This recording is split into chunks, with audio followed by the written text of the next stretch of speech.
गायत्री महाविज्ञान। गायत्री साधना से श्री समृद्धि और सफलता। गायत्री मंत्र। ओम भूर्भुवस्सुः तत्सवितुर्वरेण्यं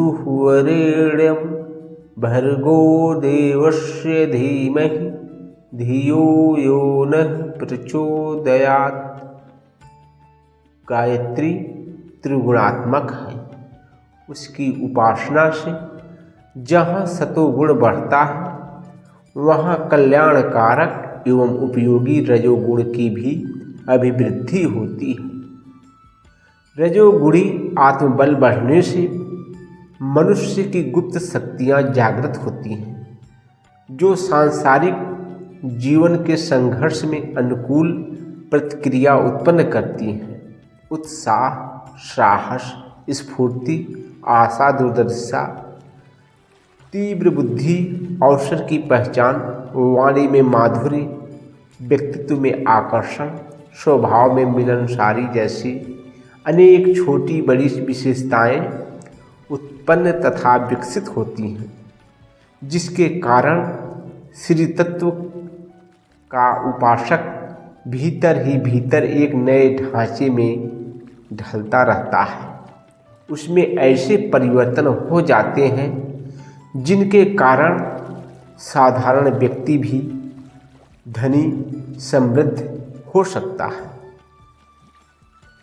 गायत्री उपासकों में ऐसी त्रुटियां जो मनुष्य को दुखी बनाती हैं नष्ट होकर वे विशेषताएं उत्पन्न होती हैं, जिनके कारण मनुष्य क्रमशः समृद्धि, संपन्नता और उन्नति की ओर अग्रसर होता है। गायत्री अपने साधकों की झोली में सोने की असरफियाँ नहीं उड़ेलती, यह ठीक है, पर यह भी ठीक है कि वह साधक में उन विशेषताओं को उत्पन्न करती है जिनके कारण वह अभावग्रस्त और दीनहीन नहीं रह सकता।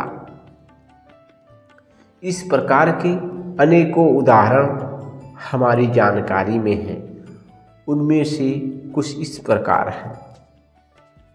ग्राम हरई, जिला छिंदवाड़ा के पंडित भूरेलाल ब्रह्मचारी लिखते हैं, रोजी में उत्तरोत्तर वृद्धि होने के कारण मैं धन धान्य से परिपूर्ण हूँ। जिस कार्य में हाथ डालता हूँ उसी में सफलता मिलती है। अनेक तरह के कष्टों संकटों का निवारण अपने आप ही होता जाता है। इतना तो अनुभव मेरे खुद का गायत्री मंत्र जपने का है। झांसी के पंडित लक्ष्मीकांत झा व्याकरण साहित्याचार्य लिखते हैं, बचपन से ही मुझे गायत्री पर श्रद्धा हो गई थी और उसी समय से 1000 मंत्रों का नित्य जाप करता हूँ। इसी के प्रताप से मैंने साहित्याचार्य, व्याकरणाचार्य, साहित्य रत्न तथा वेद शास्त्री आदि परीक्षाएं उत्तीर्ण की तथा संस्कृत कॉलेज झांसी का प्रिंसिपल बना।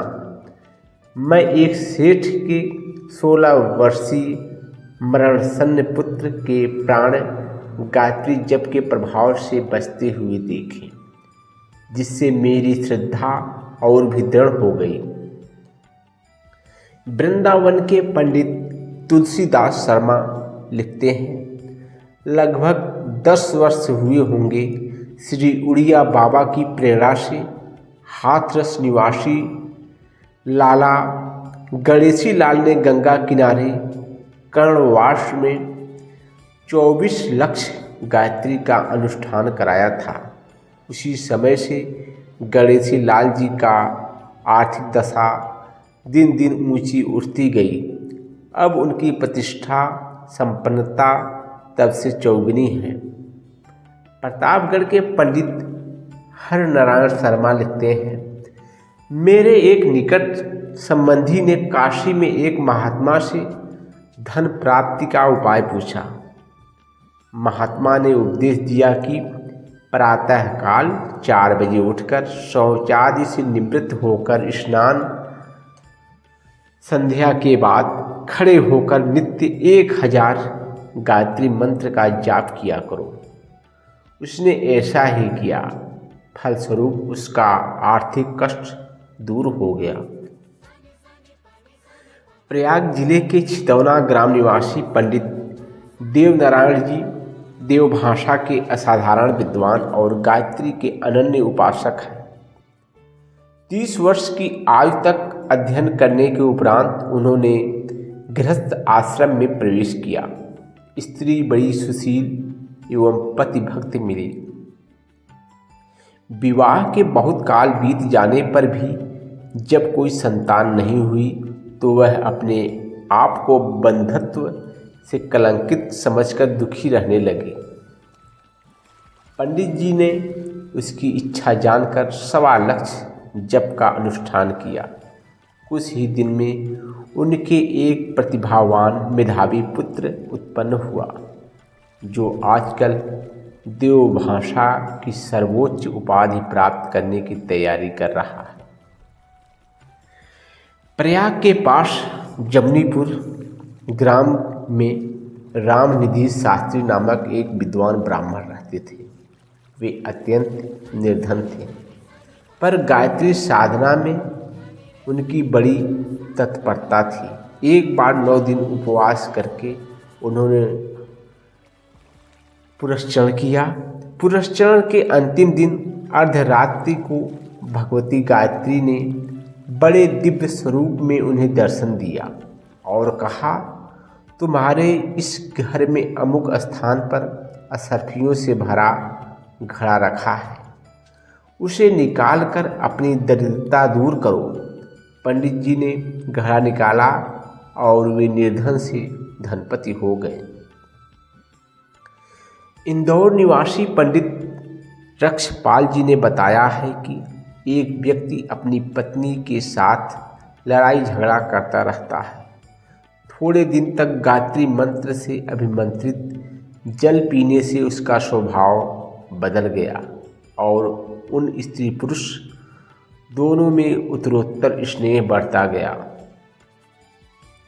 बड़ौदा के वकील रामचंद्र कालीशंकर आरंभ में 10 रुपये मासिक की एक छोटी सी नौकरी करते थे। उस समय उन्होंने एक गायत्री पुरस्चरण किया। तब से उनकी रुचि विद्याधन में लगी और धीरे धीरे प्रसिद्ध कानूनदा हो गए। उनकी मासिक आमदनी करीब 400 रुपये तक है।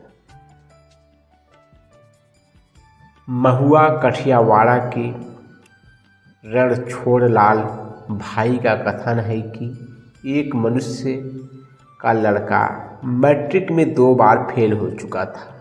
अंत में उसने दुखी होकर गायत्री का जप कराया। उस वर्ष उसका लड़का अच्छे नंबरों से पास हुआ। गुजरात के मधुसूदन स्वामी का नाम संन्यास लेने से पहले मायाशंकर दयाशंकर पंड्या था। वे सिद्धपुर में रहते थे। आरंभ में वे 25 रुपये मासिक की नौकर थे। उन्होंने हर रोज 1000 गायत्री जप से आरंभ करके 4000 तक बढ़ाया। फलस्वरूप उनकी पद वृद्धि हुई। वे बड़ौदा राज्य रेलवे के असिस्टेंट ट्रैफिक सुपरिटेंडेंट के ओहदे तक पहुँचे। उस समय उनके वेतन 300 रुपये मासिक था। उत्तरावस्था में उन्होंने संन्यास ले लिया। ऐसे अनेक उदाहरण हैं।